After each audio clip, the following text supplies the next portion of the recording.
okay, I really love some of the concepts in polyamory and I love the things that I've read about it, but I'm so afraid that for me it's untenable because I'll just get too triggered. I actually prepared myself more, I may have held back more because of that same fear and feeling.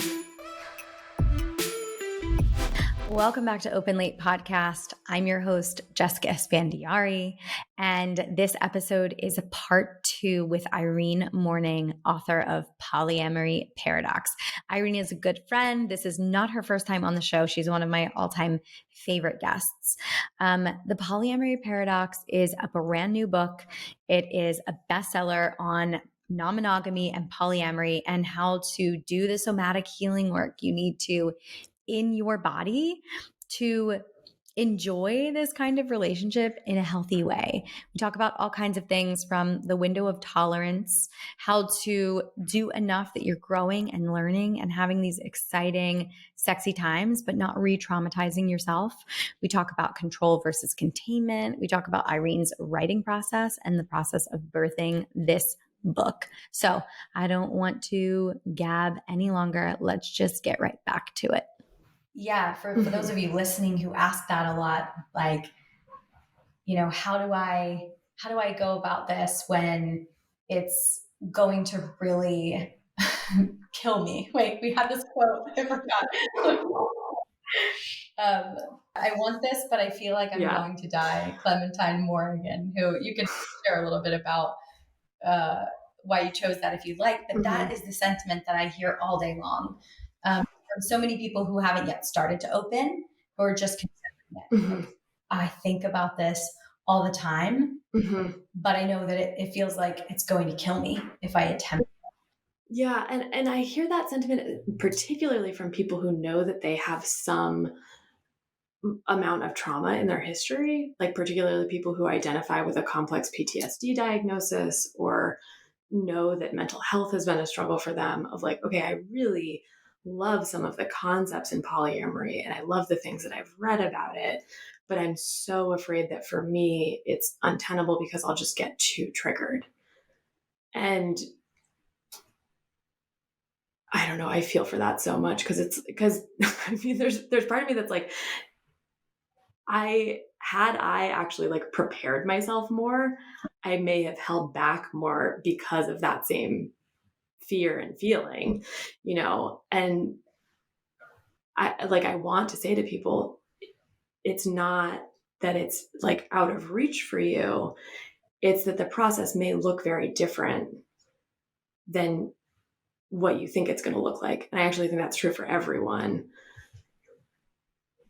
And it may go a lot slower than you think it, quote unquote, should, because it's going to bring up stuff that you need to figure out how to navigate and figure out how to contain for yourself so that that window of tolerance can grow at a rate that actually works for you, rather than you just getting outside of it and then everything being a shit show. Yeah. And if you go at the speed that you're assuming that you are going to go, it's going to hurt likely a lot more and possibly have ruptures that aren't really mendable. If you don't slow down. And that's the thing I was just sharing with a friend yesterday. Actually, we got together and she's just starting to dip her toes into a healthy understanding of ENM. She had attempted to practice this with her husband as they were separating, but it was just something that they did solo and it did not work. And now she's entering with a lot more tools. And still, this was her first experience, and it was really hard for her because she felt like, she was being punished and sharing all these things with me. And I'm just thinking like, yes. And like, it hurts so much that this is the stuff that I know that she wants to be working on anyway. So it's like, if you are willing to open yourself up to these old wounds, it's actually not pain from the present really at all. It's really the pain from the old wounds. Then the possibility of like that matched level of pleasure and excitement and experiences that make you feel amazingly whole and complete, because this is a side of yourself that's within you that now you're accessing, are available also. But only only if you're willing to like go through the really uncomfortable, painful parts. You can't have one without the other. Yeah, and the thing that comes up for me around that is like, this is easier said than done, and I really want to acknowledge that, because I know that finding like right fit support can be really challenging, and finding right fit support when you're going through that kind of really rough emotional process can really transform how it operates for you. So to whatever degree it's accessible for you, if you know that you're going to be facing some of that stuff, like resourcing yourself with more help, more support, more, I was about to say more input, but not necessarily more input. You want kind of like a targeted approach. And when I say right fit support, I think the thing that comes up for me is, you and I were touching a little bit before we started recording on like containment versus control. And like, if I can make a plug for getting right fit support, it's that when you're in that really rough emotional processing, a lot of the ways of operating, whether consciously or not, are trying to reach for control because we feel so out of control. And when we have right fit support to help us digest actually like what's going on there and what is the old pain that we can deal with and process on its own, then in our present moment, we get to shift things to being less about like, I'm trying to control these situations, and more in sort of this like empowered, like I'm accessing my agency more. I need to create some containment so that I can stay in my power, not like unconsciously, like, let me just control every single like component of this. Yeah. Which just like, honestly feels so much better. And it's hard to imagine if you're like only used to trying to create the control, right? Like if you don't actually. And that's why this is called the Polyamory Paradox. Polyamory parallel, like it's so much like learning how to, I think, how to both and everything. Yes. And that's love anyway. That's like the dance of desire, not to bring it back to Esther Perel, but she's just like, what? But she's so relevant to everything. Mother Mary. But yeah, it's this autonomy and surrender, like at all times. It's like leaning into giving up control, but also having your agency, and like what you said in the beginning, bringing it back to that why, your personal why, and then to apply that to your relationship goals and agreements or whatever that is, and have those check-ins, because you're constantly evolving. And the great thing, which you talk about in here, and I want to turn it back over to you, but I just want to say, one of the best things I got out of this book was, I'm a decade in, and I don't need a ton of reassurance in my non-monogamy, but it's also so great to like have the reflections that would have been great for me when I was younger, because it's still affirming. Like, even though I'm doing it, it's still so nice to be like, oh, right. Because when you're in the experience, that feels like the world is blowing up around you. You can't see past that. And you don't realize that this moment is actually just fortifying you. And in 2 or 3 days' time, you're actually going to feel so solid and understood, especially like if you can come to your partner and create intimacy, have those conversations. And whatever your process is, journal about it, meditate on it. But it's like, those are the moments that create more stability and, just more confidence in yourself. And so as you go along this journey, it does get easier and easier. And it doesn't mean the work ever stops, because, we're all onions and it will just keep coming. But the beautiful thing in this book, and I think in a lot of the great work that we're starting to have out there, and, there's so many different people talking about non-monogamy, it's like, okay, we create this really strong foundation out of all of these moments and out of all of these learnings and these big ahas, even though it feels like the rug got pulled out from under you.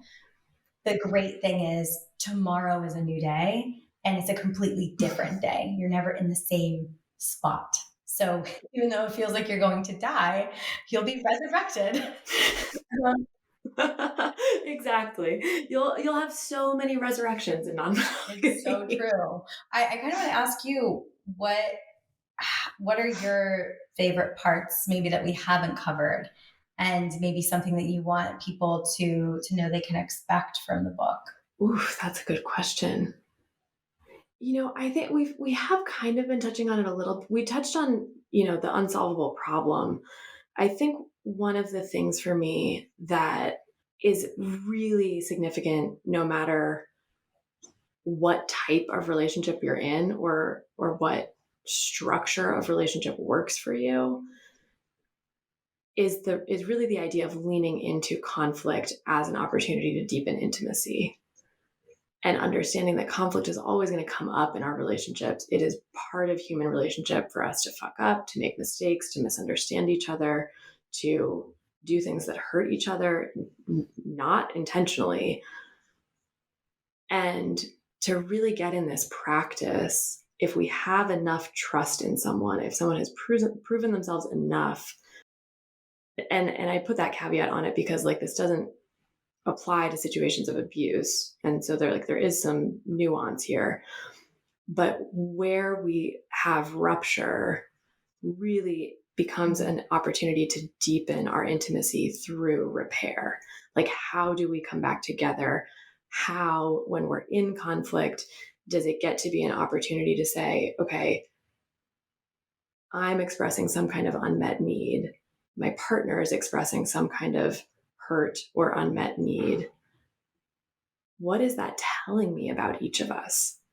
And how can we, rather than part of what happens in conflict for people most of the time, right, is when we feel misunderstood, we feel unheard, we feel unseen, it becomes, okay, we're on different teams.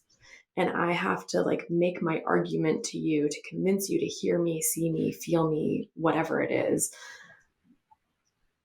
But if we can shift that a little bit, it's how do we get back to being on the same team so that we can both, be expressing our hurt, but also seeing and hearing and feeling each other, which is really a complex kind of advanced emotional functioning, right? Of I'm in my pain and I can hold space for your pain at the same time. But that to me is what really deepens our intimacy with each other, because that's where we're most vulnerable, is saying, hey, I'm in pain. And it not being a attack on each other or reason to continue spiraling into rupture, but saying how do we see this as something that we're going to have to keep going through, and so how do we support each other in it? Yeah, that two people facing the problem rather than facing each other as the problem. Exactly. Yeah. Exactly. And I think that is also in non-monogamy where some of the discernment of where do I have other needs that maybe are better met in other contexts comes in, of if I'm continuing to communicate that something's missing for me in this particular partnership, how can I think about filling that part of my cup in other places? And that doesn't necessarily mean with other people, right? It can, but there's something for me also just in sort of the philosophy and the mindset of non-monogamy that asks us to think more broadly about embodying our whole self and getting our needs met in places beyond just this one partnership. Yeah. That's so beautiful. It makes me think about the monogamous relationships actually that I'm seeing transform based on some of these principles of non-monogamy that will never likely be non-monogamous and never open, but are using the tools of seeing yourself as a whole person, seeing your partner as a whole person, and not expecting them to fill all your needs. And as you said, having, the ability to look outside of your partner to meet your needs, maybe not sexually, maybe just, other ways of body-based pleasure or, spiritual, energetic pleasure and things like that. And that really excites me. I feel like, beyond the mission of wanting to normalize non-monogamy, I just love the idea that people will begin to use pleasure and intimacy and vulnerability and authenticity in ways that can open their relationships, maybe not to other lovers, but just open their relationships, period. Because that's like going to be such a beautiful world. Probably not one that like I'll be, around for completely, but my kids will be, and that'll be exciting. Yeah, and I mean, I don't know. I feel like we're evolving pretty quickly right now.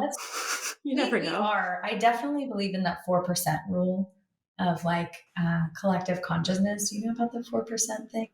I'm going to butcher it, but I heard a long time ago someone said that once we reach 4% of the population being aware and enlightened, or in whatever way you want to measure that, that it will spiral very quickly then to the rest of the planet, that all we need. Interesting. That like that's the tipping point where then it becomes exponential. Yeah. So, I mean, we've got to be there at least. We are in the age of Aquarius. So. Interesting.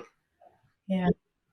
I think the other thing that's coming up for me that we didn't really touch on is like one of the things where I take a slightly different stance than a lot of like, I don't know, more traditional, quote unquote, non-monogamy advice is, and I don't actually remember off the top of my head how much I get into this in. I know I tell the story of like, I closed my anchor partnership more than once actually.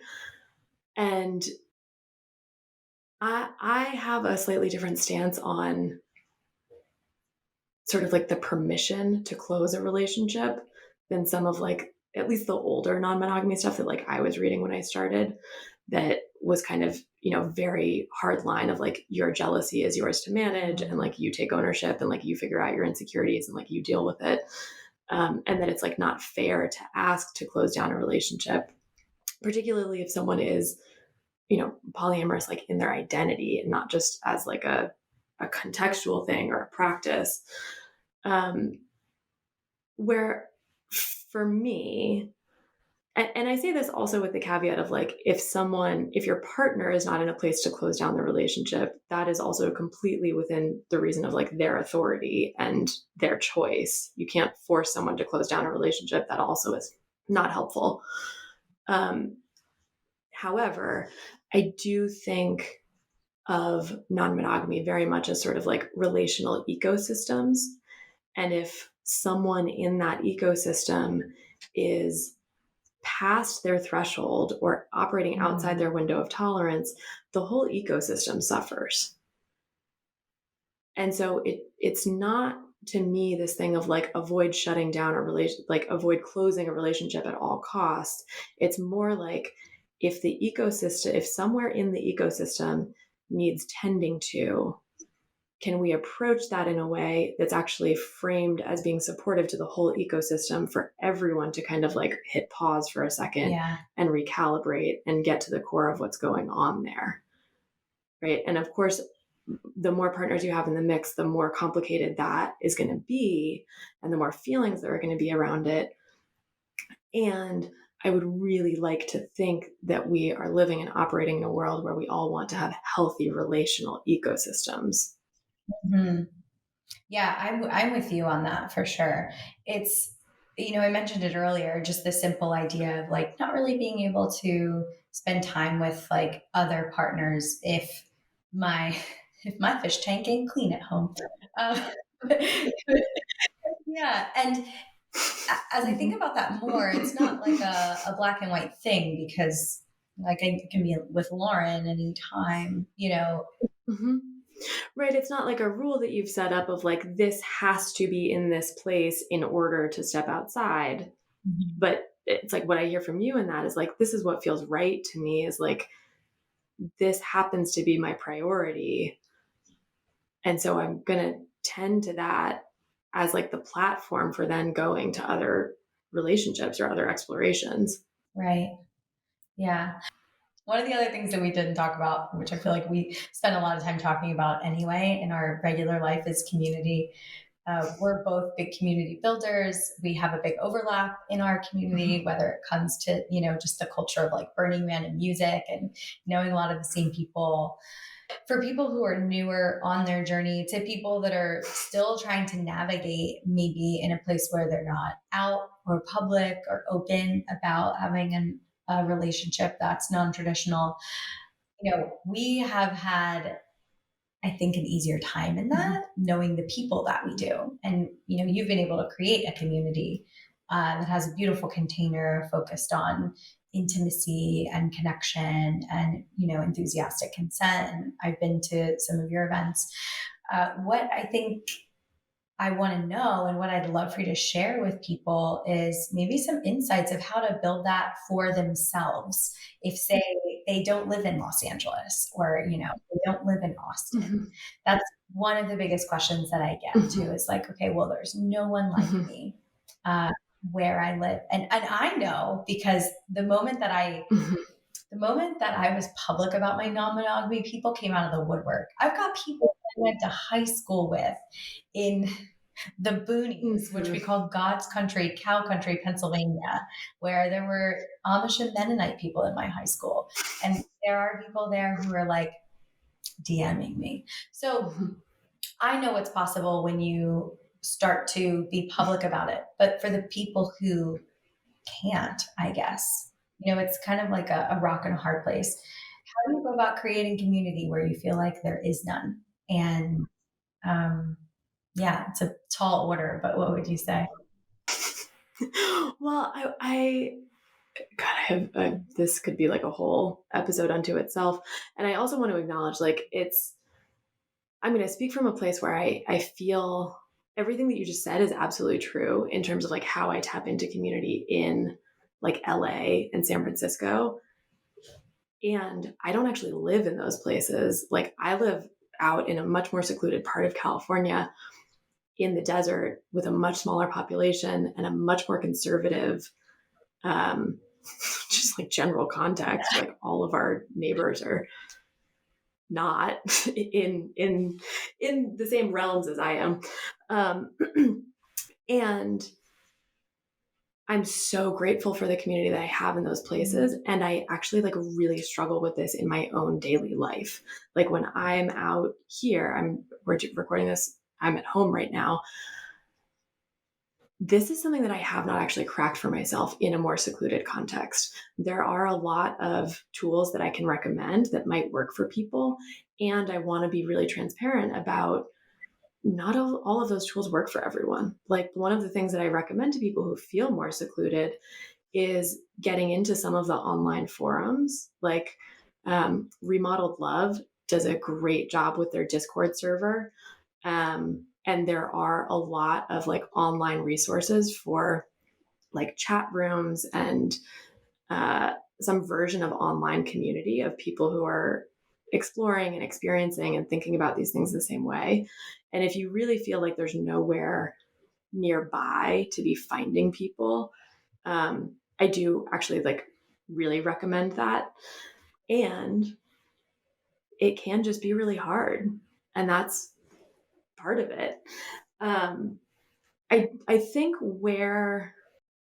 if you're in a place that has any sort of sex positive, like adult educational programming, like the organization that comes to mind for me in LA in particular is Sex Positive LA. They do a lot of sex positive sexual health, sexual identity, sexuality, education, and workshops and events for adults.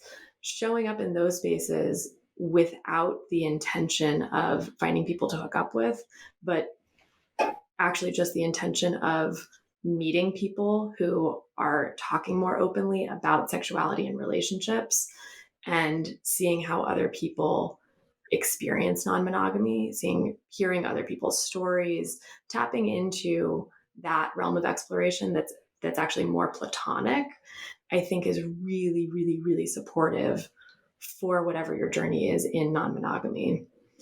And one of the other things that I also talk with clients about is actually finding play parties, finding sex parties and dipping a toe in, maybe without the intention at first of having sex or any sort of sexual contact in that space.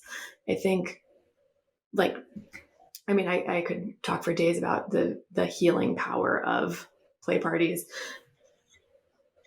And I think a lot of people, before they've ever been in that kind of context, are coming to it with the expectation that if everyone's there to have sex, they are expected to have sex. And I really want everyone to hear loud and clear, like, that is not necessarily the case. Going into those spaces and saying, I want to actually just like meet and make community here of people who are like-minded in their attitudes, is not only welcome, it's actually very normal. Like, I meet a lot of people who go to play parties and don't play in that context.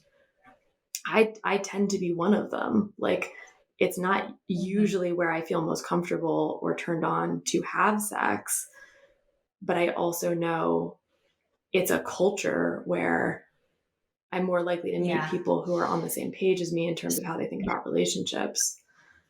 And I think one of the things that you're touching on about like the community that we've built is, my partner and I run a sex positive, like event based community that's mostly in Southern California, where the events themselves are not explicitly play parties, but we've created a space where there's a lot of focus on what the culture is, and there's guidelines for how we want people to be interacting and communicating with each other. And it's not a play party, but it is a sex positive space. So sexual interaction is welcome. And what we've found that winds up meaning for like the people who are attracted to us is there's a lot of people who are maybe curious about relating in new ways and curious about communicating in more consensual ways, and maybe curious about dipping a toe in non-monogamy, but wouldn't necessarily go to a play party. Right. And so we get kind of a broader range of what people are interested in and open to. And to me, that's a really, I mean, I know I'm biased, but it's a really beautiful approach to the whole thing of like, let's just normalize operating more consensually in our party spaces and our social spaces, and then have that ripple out into how people relate in general. And it winds up being so much more supportive for whatever people's process is around whatever they're doing in their relationships. Yeah. Wow. There's so much there that you share that I resonate with and that I agree with wholeheartedly. Yeah, for people listening, I think it's going to be such an inspiring piece of this episode. So much of the time, I think there's a disconnect of people searching for community because they're looking for people that are like-minded.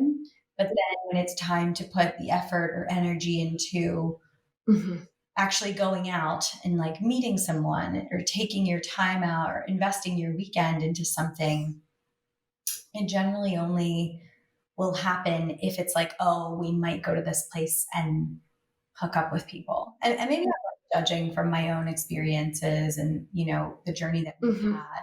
But I think that having more spaces where people are just needing to share, and not that there might be like an interest, like a sexual interest, would be so great. And I know that, you know, you guys provide that. And there are more things like that popping up. And so I think if, you know, we can create that at Open Late, and people who are listening can just create that in their own communities by going into places that maybe are just, like you said, sex ed focused, or, you know, LGBTQ AI plus focused, where you're going to meet people who are at least very accepting and open and curious and understanding or experienced in the things that you want to be opening up to, and just to make friends in those realms. And then you can build community based on that. Like, I just wanted to really highlight that part of what you said and paint that picture for people. We just actually joined, there's a new thing in LA called Open Social, and it's essentially just dinner parties. haven't attended one yet, so I can't speak to like how it is. We are about Mhm. to later this month, and the whole focus is it's not about, you know, playing. It's not about having a play party after, nothing like that. It's like, okay, we're going to have dinner with these 12 people that are also, you know, some version of non-traditional relating, which I think is so cool. It's like, oh, And so important because like as you're talking about this, I'm also putting together like some of the conversations, a lot of the conversations that I have with people who are starting to dabble in non-monogamy and feeling isolated where they live. There's a sense of like pressure on like the people that they're matching with on dating apps or wherever they are meeting people of like, okay, if yeah, my options are totally. limited, then like let's get it on. And I really think the more that we can actually build out the community with the understanding that it's not necessarily going to be sexual, Mm-hmm. the more pressure it takes off. Right. And I also kind of want to layer in the like this one other piece of more and more it's coming up in my coaching practice with people of actually approaching some of their dating app relationships with more of like a hey, I want to focus on non-monogamous friendship right now. Like I'm actually just trying to build out my community of people who are practicing non-monogamy. Can we go on more of like a friend date? And a lot of the conversations I'm having with clients is them sort of realizing like, oh, I've been using sex to get affection or love or approval or what, like all of these things that I don't actually need it for right now. And what I need is more community around this. So can I give myself permission to actually just like own that in some of these interactions and start to differentiate that out? Right. I mean, it brings me back to the question at the beginning of like people anchoring into their why. I think sometimes as we evolve in this, we realize that our why for when we first start getting into non-monogamy is sometimes actually feeling like, okay, more relationships can fill this need for community that I didn't even realize was a need. And as we can start to like parse that out a little bit, we can get actually more Yeah. aligned in Wow. how everything is working for us. I'm so, so grateful that you wrote it just so that I finally have like I have a lot of resources. You can find them linked Oh, on our website, but this book will also be linked in the show notes. And this is the first book on the resource page because it is the first one that you should be reading. So, so grateful to you, my love. Thank you for coming back on the show.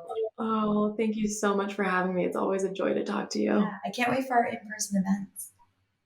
I know. Yeah, everyone stay tuned. We're working on stuff. Stay tuned, y'all. Well, that is a wrap on Irene Morning. Make sure you grab this book if you are interested in non-monogamy. We've linked it in the show notes. Also, if you haven't yet listened to episode 56, which is the first episode that we recorded with Irene last year, Mind, Body, Non-Monogamy, go check it out. It's incredible. I think, you know, it's a precursor to a lot of the things that we talk about in today's episode and in last week's episode. She's just incredible. I highly recommend working with her. As I talk about in the episode, you know, she was my coach all of last year, and she really helped me reclaim my own personal pleasure and put it at the forefront of my life. I mean, she is the one. Let pleasure be your guide. And I'm so, so grateful to call her a friend and appear in this space. So if you like this episode, make sure you send it to someone who you think can be supported by this as well. Take a moment to review it. And I'm sending you so much love. Stay sexy, and I will see you next week.